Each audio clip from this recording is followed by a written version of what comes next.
Thanks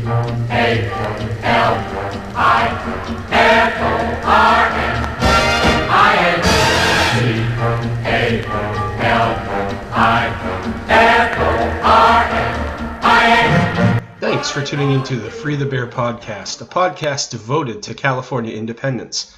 This is episode 2, Attack of the Shitty Candidates. It's part 2 of our interview with Forbes and I interviewing Theo Slater, the founder of the California National Party. We discuss the awful election that is coming up, where we have 2 absolutely shitty choices. We discuss the State of the Union. Spoiler warning, it's not good. And lastly, we talk about Gavin Newsom, the good and the bad of our governor of California. Talk about him hinting about nation states. Good stuff. So sit back, relax, and as always, Free the bear. Grrr. Trump isn't the first horrifically bad president. Like Andrew Jackson, carried out acts of genocide. Obviously, George W. Bush II is dumb as a box of rocks, led to the deaths of huge numbers of people for a commodity, in order to control a commodity that's basically worthless right now. So, presidents have been horrible psychopaths many, many times before, but there's this drift to the far right. There's this, the way that the corporations are basically just not regulated anymore. Our entire political structure, the Americans' entire political structure, I should say, is totally controlled by huge corporations and the very richest people.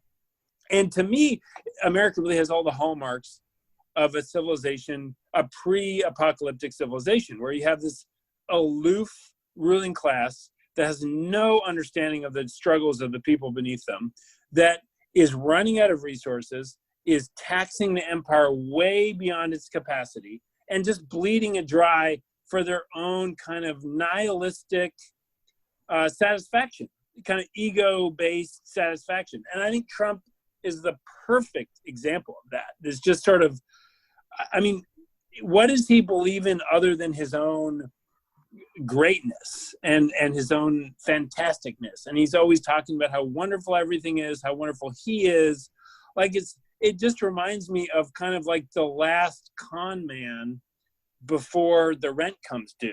It's standing at the very precipice of doom, right before a Great Depression. I don't see how the Americans pull this one out. Well, and also my fear too is that, again, like that somehow, even though, again, he's led to an economic catastrophe, he's led to 100,000 very easily preventable deaths. Obviously, you look at like certain places, like, in the world, like, the Indian state of Kerala, Vietnam, other places, they managed to actually, avoid this kind of mass catastrophe, but the richest country in the world can't do it. And I have a feeling that he's on the way to re-election. And once that happens, I think we're going to have a lot more people talking our way. But, yeah. I agree. Theo, I'll throw that out to you. If you had to bet your money right now, are you betting on Biden or Trump? Well, I'll tell you what I'm going to do. I live in California, so I'm going to leverage the Electoral College and free ride and let the Electoral College vote against Trump for me, because, Trump's going to lose California by several million votes. My plan is to write in NO period, because I hate this whole thing. And I'm going to pay as little attention to it as possible. DC is dead to me. Its politics have failed, and its people are, miserable sycophants to the billionaires and the military-industrial complex. So I refuse to be involved in this ludicrous charade. I don't care who the Americans select to be their next temporary emperor. I know that person will murder a whole bunch of innocent people. I know that person will murder a whole bunch of poor people. It doesn't matter if there's a D or an R next to their name. So for president, I'm going to vote no. What horrors do you think President Trump and Mitch McConnell will dump onto the Americans, then knowing he doesn't have to run for office again? Well, I'm afraid. Trump's ex-wife said that he kept a book of Hitler's speeches next to his bedside table. So, I do fear a very far right. What if Trump manages to, if he thinks he's going to lose the election, what if he leverages COVID to say that the election has to be canceled? I mean, I think you can do a lot of what ifs in terms of the horrible things that go through Trump's head. And, does he want to, is he going to allow himself to leave office after four more years? Or, and like, what state will the American political system be in 4 more years of Trump? I think one of the most terrifying things about the whole situation is the degree to which Trump's absurd, psychopathic, and idiotic nature has been so normalized by the media, by both the quote, liberal media, MSNBC, which I don't even really see as all that liberal, but the way that they have turned Trump from a gibbering psychopath into somebody that half of America apparently looks up to, even when he tells them to inject disinfectants. Like, I'm blown away that even the American press, even the American billionaire press, would stoop so low to normalize this mad emperor, this crazy guy, this psychopath. Well, again, it's just like the normalization is very disconcerting because, again, like, whatever we can say about the old presidents, like, there's certain lines that they didn't cross, and Trump has pretty much crossed almost all of them. And I think he's going to cross the last one, which is, I don't think he's going to give up if he loses the election. And what's concerning to me is that, when you have, like, remember these armed protesters? I think it was like from Virginia to, was it the Capitol in Michigan? I think there was even some showed up in some other blue states too, and maybe Colorado. Armed protesters were showing up, and to me, because it was an AstroTurf thing, there was a kind of this weird billionaire organized thing about, like, we got to open up this, we're not going to have lockdowns anymore, we got to go out, we got to go back to business as usual, blah, blah, blah. But then all these armed weirdos showed up, and I'm thinking that's organized. And then to me, kind of being half a paranoid at times, I'm thinking, is that a dry run? That they can go to the Capitols with guns and the cops are just going to kind of like sit back and just like look at this like, yeah, that's fine, they're white. And so much about what they're doing is a dry run. I think that, creating this unprecedentedly vast concentration camp system for immigrants, purposefully separating parents from their children for no other reason but to be cruel. I mean, I'm amazed at how passive supposed liberals and leftists are in the face of such incredible and obvious tyranny. And certainly, COVID-19 is turning these concentration camps into death camps, and we will never know of all the mass graves that result from this horrific situation we find ourselves in. And I'm so surprised what Americans will tolerate. And that also reminds me of some of the challenges we've faced coming out of 2016, is that so many Californians are so good at getting used to horrifically bad government that a lot of liberals refuse to give up on America, even when it is clearly obvious that our tax dollars now are not only paying for senseless perpetual war, but to ruthlessly oppress people in America, clearly based on the color of their skin. I mean, I don't have to carry my papers when I go outside, but I definitely know a lot of people who do, and I work with some people who do as a lawyer. So I don't know. I'm profoundly disheartened by the degree to which supposedly well-meaning liberals are willing to participate in a system that is clearly catastrophically doomed, is clearly carrying out unprecedented abuses of human rights, and even setting up like concentration camp systems. And I think that the great test of humanity in the 20th century happened in Europe, but I fear that the great test of humanity in the 21st century will happen right here on this continent.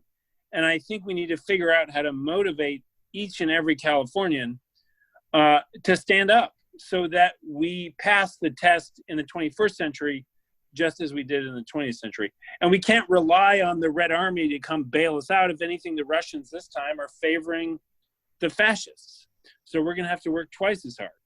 Well, when Trump wins, I'm going to just say when he wins, I think that you are going to see, I know you brought it up earlier, Theo, voter restrictions in Ohio, Wisconsin, Michigan, Virginia, every swing state is going to get voter restrictions, and you will never see a Democrat or a progressive ever elected.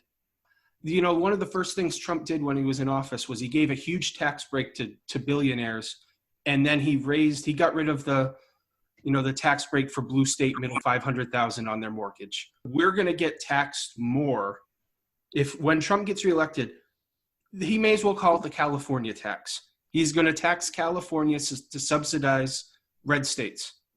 And it's going to be scary. Hopefully, when it happens, it'll wake Californians up. But it's not going to be good. Trump, for all his shortcomings, I think he's played it kind of cool compared to what he's going to do his second term. I think once that second term happens, shit is going to really hit the fan. Yeah, I would agree with that too. So, you know, again, we're going with like Bill's scenario, which I think is very realistic. That again, we can get Trump again, by hook or by crook, right? So let's just say as a scenario, Trump gets back in and he's all guns blazing now, and he can just do whatever because again, the last, social and constitutional norms are kind of out the window. Sure. So yeah, I think what you want to look for there is sort of like a Reichstag fire situation. What is the crisis that he manufactures in order to leverage? And I think that his armed protesters are his brown shirts. Yeah. And I don't think he really models himself on Hitler. I think he models himself on Mussolini. But yeah, I think that he's buffoonery and it kind of is a thuggishness, not as opposed to like this real true ideological game plan. Well, and even if you look at just how he stands, how he presents himself, if you compare that to the Deuce, like he looks like Mussolini, and I think that is intentional. I think he wants to be the strong man. I think he was kind of surprised that he won, but now that he's there, he's turning it into a family affair. He's leveraging it and monetizing it in every way that he can. And I think he really intends to become kind of a fascist dictator and maybe trying to install one of his buffoonish children as his successor at some point. So I think there's a lot of opportunity for him to do that, obviously. And it wouldn't surprise me if the Americans stage some kind of terrorist attack on themselves.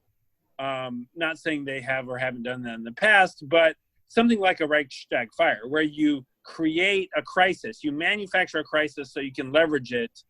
I think in the past, there are various factions in the American system have leveraged crisis very effectively and kind of learned from that in the same way that like the climate denial people and the COVID denial people learned from the cigarette companies. I think that past crisis has taught the American machine how to leverage crisis. And I suspect Trump will manufacture some crisis and then use it as an excuse. Only I can save us. We have to get rid of these checks and balances. These Democrats will allow the terrorists to win. I mean, imagine Trump talking about it too. It will be so stark. It will be so primitive. The way that he speaks is always so, and that's what his people love. They love the false clarity, the false answers, the false truth that feels so comfortable to them, that feels so much more comfortable than the complexity of actual life. That's the other thing. These Trump supporters are not going to go away. Let's say by some miracle, not even a miracle, Biden will be a terrible president, but let's say Trump doesn't win re-election. It's not like these Trump supporters are going to stop it. This is their hobby, is, being politically radical, being offensive, being, I'll say racist. They're not going away. We'll play it safe and say 25% of America is Trump cultists. They will find another leader. Trump's not going away. For some reason, he's in remarkably good shape for a very fat old person. He's still going to be tweeting when he's not president. And that is something that when people ask me, why do you want California to become a nation? these Trump people are not going away, and they're going to have children. And I do not want to share. I don't want some senator from Alabama or Mississippi making votes that affect my life.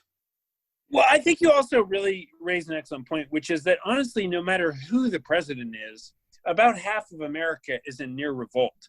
And that's just an untenable situation. The only question is which half of America is unbelievably enraged.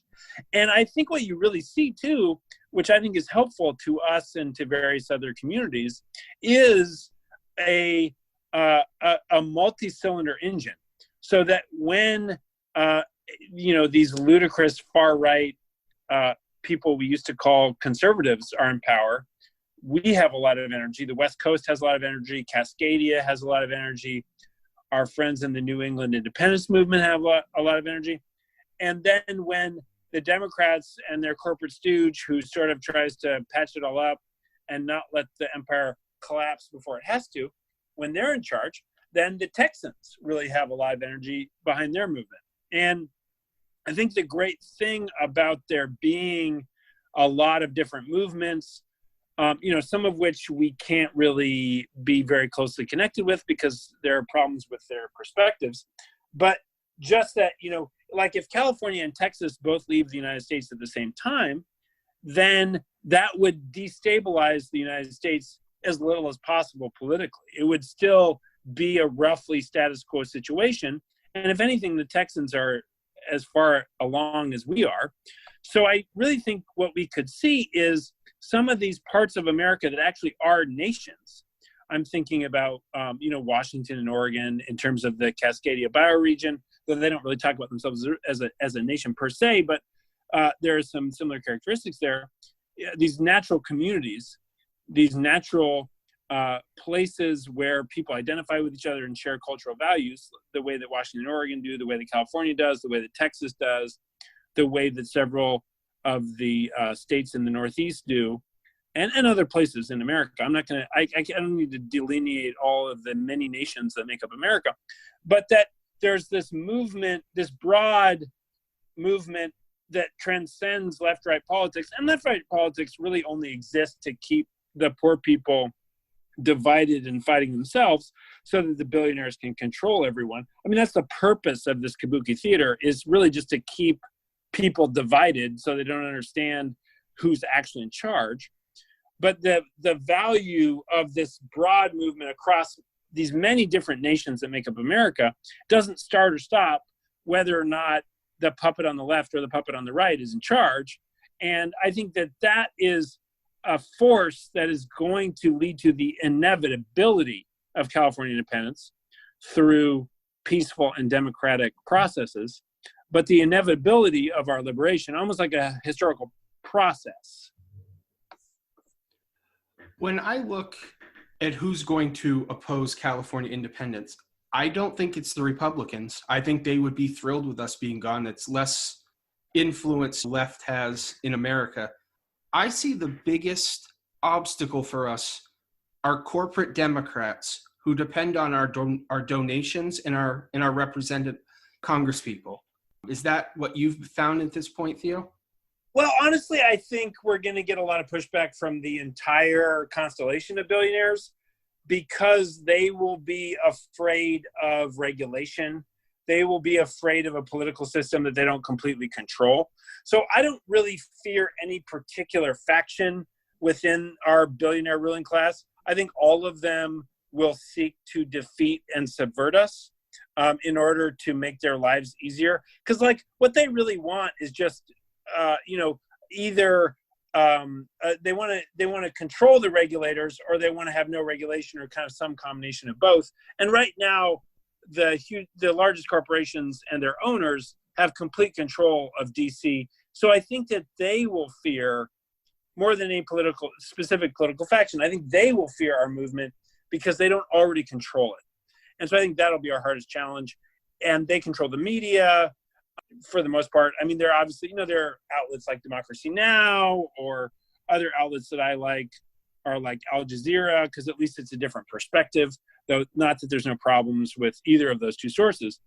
But it's like, how do we, I think one of the hardest challenges we'll face is the manufactured consent that the billionaire-owned media presses down upon all of the American people, trying to make us forget that we are part of something that doesn't suit anyone's values. No one is happy with America right now. And so why carry on this charade? Why pretend like this vast empire is actually a democratic nation when clearly it's many nations that very much don't agree with each other on a vast array of things? I mean, I don't want to tell people on the far side of this continent how to live, and I don't want them to tell me how to live either. And I think that's a message that works in a society that is in a state of moral and psychological collapse, which is where America is. I mean, you don't have a healthy society where before everyone's homebound, you're having, mass shootings in the schools every week or two.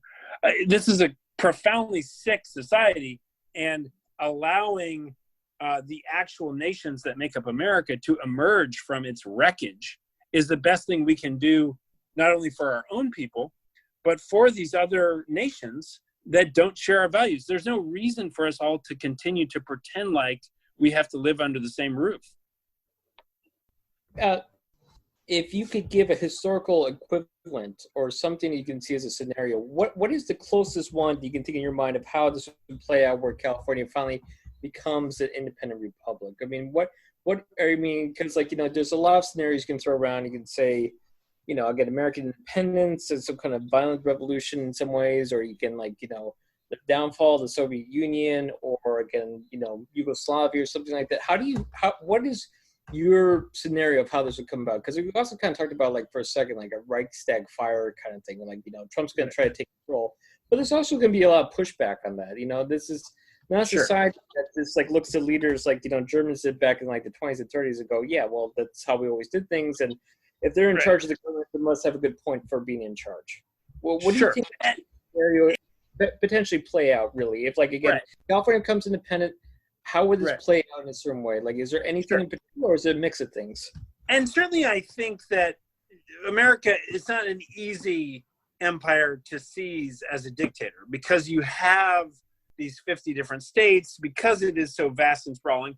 Obviously, America is far more diverse, not only than Germany was in 1930, but then Germany is today. We're a far more diverse and multicultural society. And the communities that the American ruling class have been oppressing for hundreds of years are familiar with the politics of struggle and the politics of resistance. So I do think that there is hope in the darkness. I do think that there is a light at the end of the tunnel. I mean, what models do I hope America could follow?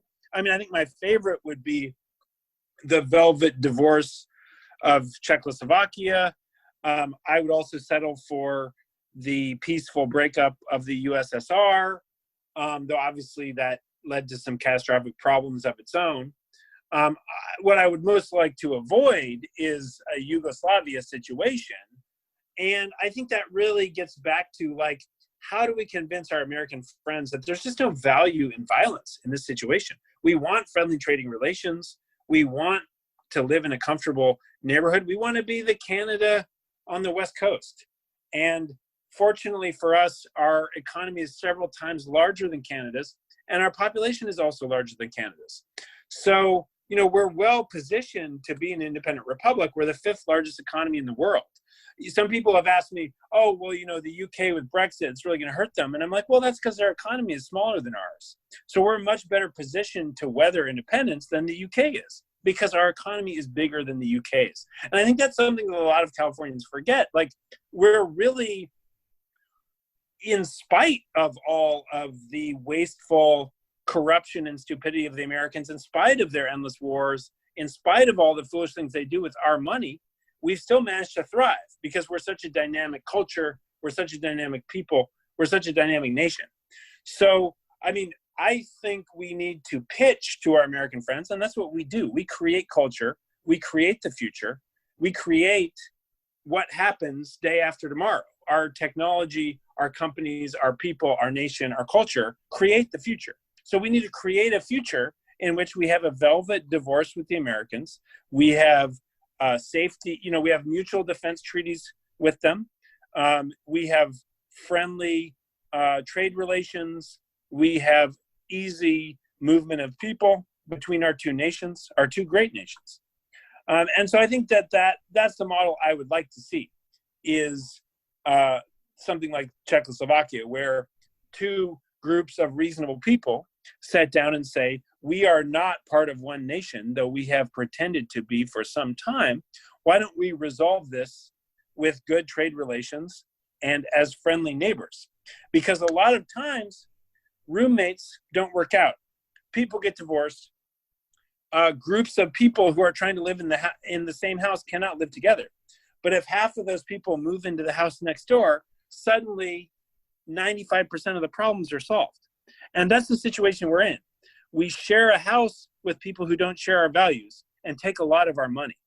And so we should insist on moving out into our own house where we can thrive and leave behind the conflicts of the past and the empires of the past that are just holding us back. You're here. I agree with that too. That's 100%. I mean, again, it makes sense, but it's just there's a lot of baggage that comes along with that. Absolutely, with certain people's emotions, ideas of the country, et cetera, et cetera. Definitely going to be. There is a blind patriotism in this country, where it's beyond America can do no wrong. It's where America and the Constitution is as sacred as the Bible. Where when you tell someone like, I support California independence, you are blasphemous. You are spitting in their grandfather's face. You are peeing on their great-grandfather's grave. That to me has always been the biggest obstacle when I talk to people. And what I usually say is, how do you see this ending? Do you not see the tension? If you look at Fox News or MSNBC or just Twitter, the hatred the left and right have towards each other, it's not sustainable. Detriment to the whole country. I think It's the reason why China is catching up in so many things, and their AI, the technology they're coming through, like, it's a scary time, I think, for America. That's for sure. It is. It is definitely a scary time for America, and we don't have to convince everyone. We only have to convince a majority, a Democratic majority.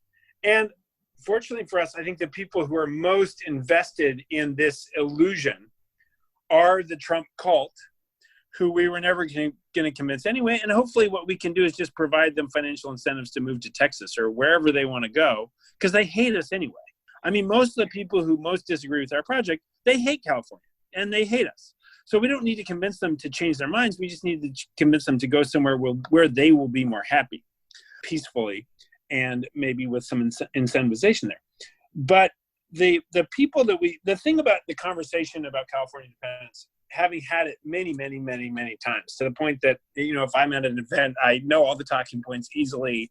I really try and gauge the person and figure out what part of the project they're most interested in and pitch that part of the project. It's not a one conversation situation. You don't free someone from the brainwashing of 12 years of indoctrination, followed by another 4 years of moderately skeptical thinking, perhaps, if they go to college. The system of American education is designed to create an obedient and worshipful society that really believes in this project that hasn't really had a chance of success in quite some time. So the first time you have a conversation with someone who really identifies with America, who really feels like it's a project with a lot of value and meaning, they kind of stumble away from you terrified and confused that anyone would ever dare to raise an objection to the greatest empire in the history of the world. But as America continues to collapse, as America's leader, quote unquote, advocates ever more ludicrous things, like a charlatan selling snake oil, some of these people begin to wake up. And the second time you talk to them, they ask questions that are more insightful. And the third time you talk to them, they say, well, maybe you're onto something. And the fourth time you talk to them, maybe they want to get involved. And so, I mean, the real issue here is not so much how do we convince people we'll never convince? It's that we're playing the long game. We are in a marathon, and every liberation struggle, every struggle for independence is hard, and it takes a really long time. I mean, if you look at the Scottish National Party, they were created in the early 20th century, and they are still committed to the project of their freedom, their independence, their national liberation. And I think that we as Californians, we're very into the future. We think about the future a lot. We create the future. I think we can dramatically compress that timeline. But I don't think anyone should have any illusions that we're going to wake up tomorrow in an independent California. This is a very long-term project, and it's important that we do it the right way. It's important that we do it peacefully. It's important we do it democratically. That is the only way we can create an independent California that doesn't involve unbelievable suffering and problems. We are committed to a democratic and peaceful liberation because that's the only liberation that the Americans will peacefully allow. And any other approach will be catastrophic to our nation. What do you guys both think of Gavin Newsom's job that he's done so far during the coronavirus? And I add on to that, what do you guys think about him talking nation state all this time? Well, like to me, like again, the nation state thing is interesting because I think it's almost kind of like, excuse me, kind of like a Freudian slip almost. I think that there's some people in the state government in Sacramento who are sitting around and looking at this gigantic cluster, of what's happening with Trump's so-called, leadership about the COVID-19 crisis. And I think they're probably just thinking at a certain point, again, they just, they say it to each other in like hushed tones, and they'll never say it in front of any kind of press. But I think they all kind of almost agree in a way. But again, none of them have the guts to actually put their neck on the line. Because Gavin Newsom, the moment he says like we should be independent, again, the astroturfed, protesters, probably some armed, would show up immediately in front of the Sacramento Capitol building. So I think that they're already kind of on board. But again, as a typical politician, they're waiting to see which way the winds blow. That being said, thank God for Gavin Newsom, because at least he's trying to be rational. Again, I don't agree with him a lot of stuff. I think he is kind of just a corporate hack, though he does have like this interesting stuff in his background where he kind of sometimes zigs and zags when you kind of think that he would just do the regular kind of, typical corporate Democratic hack stuff. I mean, he was like, I think one of the first mayors to promote same-sex marriage, even though he was the mayor of San Francisco. Honestly, that's not really a hard sell there, but that I think that he has some leadership capabilities, and he doesn't want to just see a catastrophe at the very least, which is again probably one of the lowest bars ever. Is just that we got a leader who doesn't want people dying in mass. Right. What a relief. Yeah. I mean, Gavin Newsom is actually a really interesting figure in this historical moment. His dyslexia is so great that he cannot read off of a teleprompter. So all of his speeches are essentially what he tries to memorize ahead of time and then just sort of off the cuff. And he is a very good weather vane for the future of politics, in the sense that look at, when he was mayor of San Francisco under Schwarzenegger, he understood the direction things were going, to the point that, you look at where we were in 2008 with gay marriage and where we are today, and it's like a century has passed. Like the idea that you wouldn't let gay people marry seems ridiculous to us today, when, a little over 10 years ago, it was kind of understood that the Democratic Party stood for, oppressing gay people, a little less than the Republican Party. And I think that Gavin Newsom did take a leadership role there that is worthy of some praise. He also looked, if you look at when San Francisco tried to implement a universal healthcare thing, there was some leadership there. But he is part of a corporate machine, and I'm not trying to turn him into more than he is.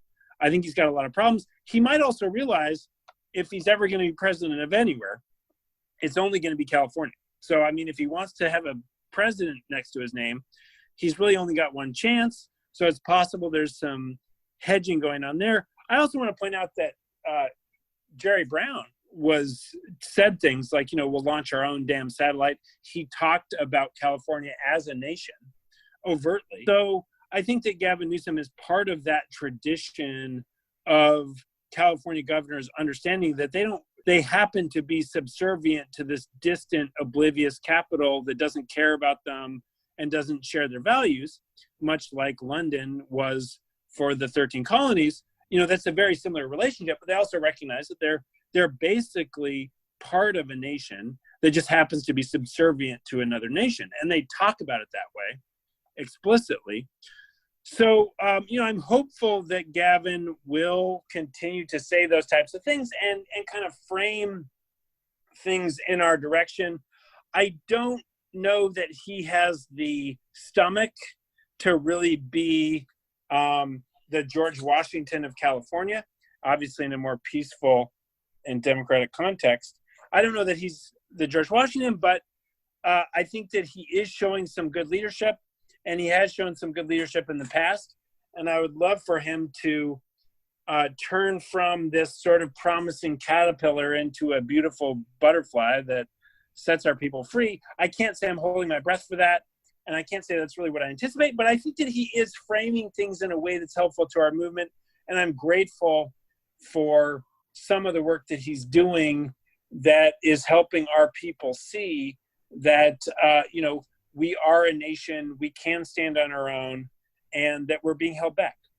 I think he makes me appreciate the difference, even if you don't agree with all his policies, having a competent leader, someone who can, who has taken this crisis and has the right staff with him, has the right people working for him, who's listening to the data.